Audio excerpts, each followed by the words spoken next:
who needs a tripod when you've got a tree pod? We're literally in a tree right now. Okay. You look super sexy, bro. I promise I'm not lying.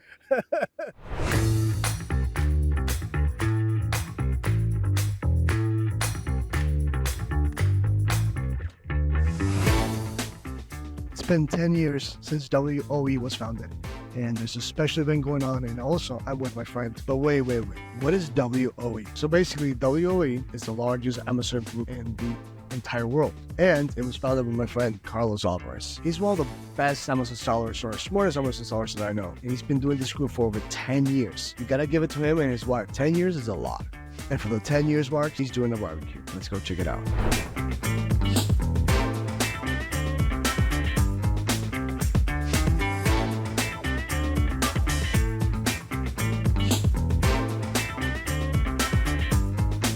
Yo, they told me you saw on Amazon.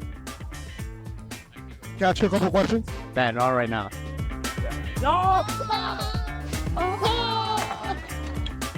So the idea of coming here was to get with my friend Carlos Alvarez, who's sitting over there, right? But I happen to be with my friend Danan as well. And I'm gonna talk to Danan about something very special that you guys are gonna love, which is reviews, okay? Basically, he's with a company called Tracefuse. And you know what? I'm just gonna let him talk. Have you ever heard of Tracefuse? I have not. I heard of it today. Well, we'll give you a free audit and see what we can do for you. I appreciate that. Yeah. Hey, buddy, what's your name and how many brands do you manage? I'm here. 15 brands. That's all, huh? All right, cool. See ya.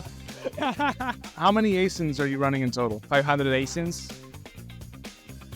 All right, so I'm retiring and I'd like to... Wait. You ever heard of Tracefuse? Yes. Yeah? Yeah. I got to use it. Oh, nice. Yeah. How many reviews did we get removed for you? This is completely unscripted, by the way. Probably 1,000. 1,000? No, I'm not sure. Probably, like 1 review or 2. So that's, 500 reviews? Yeah. You're going to have to tell me what your brands are because we've never met before. Yeah, I probably know you by your brand. Look at that. 500, somewhere around 500. Even if it's 250 reviews removed for them, that's crazy. What do you do to encourage customers to give you positive reviews? Try to use insert cards to get their information, and hopefully they get a good experience. The product quality has to be great. I don't send strategies specifically, but what I do is I encourage them to leave a positive review with, creating a great experience. To be honest, I would say I don't have any specific strategy Lie to me. other than good products. I trust in launching just good products that will sell and will create their own positive experience. Yeah. And so in general, that's what I rely on. I agree with that completely. I don't think this guy needs any introduction. So, me. So, Carlos, what do you do to encourage positive reviews from customers? One of the best strategies I have for getting positive reviews with customers is first getting in contact with them in a white hat way. One of the ways I do that, I incorporate an app into the product. And then when somebody downloads the app to receive the added value for having bought the product, I'm now allowed to send them push notifications and contact them via the app. I'm able to get a lot of reviews that way. The other way would be I like to have a content first approach towards building my brand. I'm usually having them on my email list and selling to them. So because they're in the email list, I'm able to see how engaged they are with the community. I can follow up with them and they'll leave me a review. How do you handle negative feedback and negative reviews? What do you do to handle that? Most of the times I just refund the orders automatically. Sending products if there's a complaint. Somebody receives something that's broken or they're just not happy with that. I don't ask anything. I just send them a replacement or even give the money back. I think it's not worth fighting it or trying to go around. What we do is try to actually reach out to them, send them a message. First, we thank them for the feedback, and then we try to apologize for the mistake and correct it. A lot of times we have to offer maybe a refund. So do you find that you first try to send a replacement rather than get a refund? Yes, I will always offer a replacement. If they don't want that, then I just offer a refund. The playbook I have for that is out of a book called Hug Your Haters, basically addressing the issue in a timely manner as soon as you can, and then overwhelming them with customer service. Something like, I'm looking into what happened, sending you another product free of charge. There's no need to inconvenience you with doing a return. And then I do that, but I'd say one of the easiest ways is Tracefuse. Well, I wasn't going to say anything, but... I could do all that, or I could just contact Tracefuse. Yeah. Well, I would say both. You could do both. Yeah, I would absolutely do both. I would never rule that out because you just compound your ability to get negative reviews. Either turn them into a positive review or get them removed. If I can't get rid of them myself, I'm going to hire somebody like you guys to take care of. Otherwise, because I value a negative review at $2,500 to the negative. I place a value of $2,500 to the negative, so it's got to come off my list. How did you come to that number? A lot of variables, and they start getting a little wonky the more extreme you go. So like, for example, if you're at 10,000 positive reviews, 5-star rating, and you get one negative review, the hit is not a negative $2,500. Of course. It's much less. Versus if you're just starting and your first review is a 1-star review, probably more than $2,500 Absolutely. in impact. For the majority of the time, though, what I'm looking at is opportunity loss. So you're spending money on ads and you're not getting sales. You're sitting on inventory that you can't pay back and reorder. All that has values to it. The Yes. interest rates, how much you're spending, this poor conversion rate, because you have these negative reviews. When you factor all of that in, you assign a value to it, it's $2,500 to the negative. So What percentage would you find is successful on getting that review changed without, of course, asking for them to do so? I would say between 20% maybe. A lot of people respond, we fix the issue, and then they don't change their review. How many 5-star reviews do you think it takes to overcome a 1-star review? I'm going to say 20.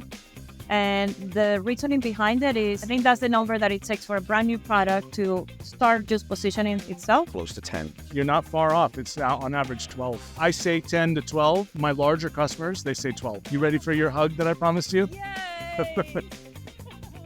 Oh, they're back. Let's do it. And by the way, congrats to your 10-year anniversary for WOE. I know every year you say, we'll see if we make it next year. Absolutely. But you're growing every single year. Thank you, man. Yeah, man. Thank you so much, bro. I have a very serious question for you. Are reviews important? Yeah. Okay. Why did Tracefuse start? Because they're a pain in the butt to get rid of. It's like borderline impossible for most people to get rid of reviews. Correct. Bad reviews. You want the Yeah, nice, obviously. of course. You want those good reviews. You don't want to get rid of those. So how do you guys get rid of those reviews? In theory, what we do is very simple. Okay. We find all your critical reviews. We run it through an AI to find the ones that are in violation of the community guidelines.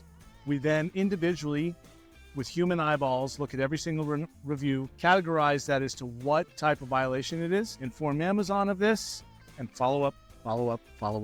Basically just 5 steps. You could call it 45 steps, but in theory, 5 steps, yes. Just an enormous amount of back and forth with Amazon, figuring out what team to go to for what specific review, escalations, who to escalate to, what kind of reviews to escalate to who. It's a lot. If somebody wants to use your service, what would they have to do? Call us. No, you have to give me more. Okay, they'll call you, but like, does it cost anything? Like, do you have to pay some? Do I? If I'm an Amazon seller, Yeah. would I have to pay a fee just to get in touch with you?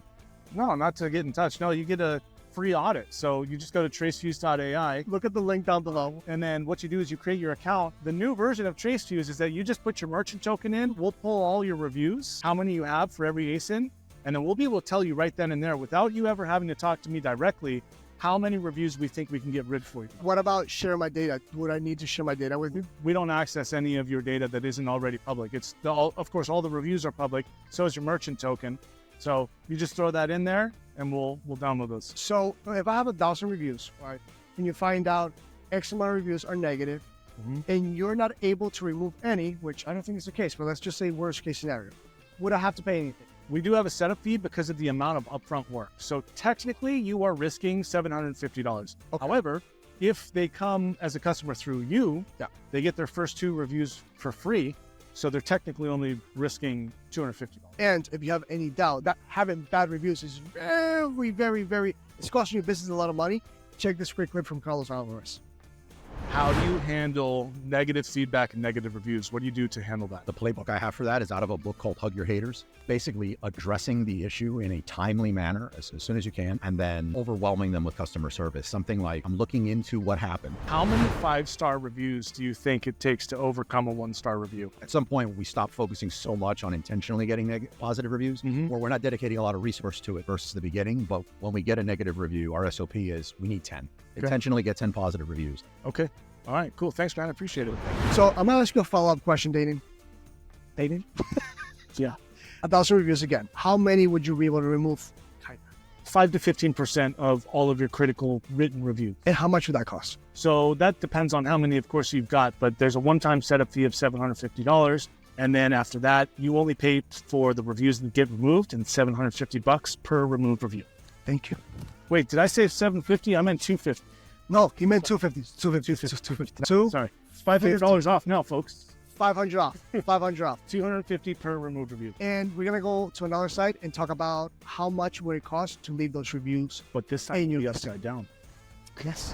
When I started selling on Amazon, every penny that I had had to be precisely spent on something specific because cash flow is hard as a Yes. seller, right? Yep. So my question is, what happens if I do not invest $250 to remove each negative review? Well, I think I'm going to defer to actually what Carlos told us a little while ago. He said that he feels that every negative review has a value of minus $2,500. So You do the math. It's business. It takes money to make money, unfortunately. We are doing a free giveaway of 2 reviews. Yeah, 2 reviews. Yep. So take advantage of that, and it's a free audit. You can take it or not, and hopefully we can save you a lot of money. Yeah. Diddy, I have one more thing for you, my man. Yes, sir. So my studio and I Spicy Got chip you a gift. challenge. got you a gift. Open it up. Because you're in the barbecue. A Godfather. Oh, grill father. Congratulations, Oh, my man. thanks, man. Appreciate it. Congratulations on Tracefuse. Congratulations on removing hundreds of thousands of critical reviews. I'll win. Doing the Amazon world a favor. Thank Thanks, you man. a lot. Awesome. See ya. See you guys. Thank you, Carlos. Happy 10-year anniversary, my friend.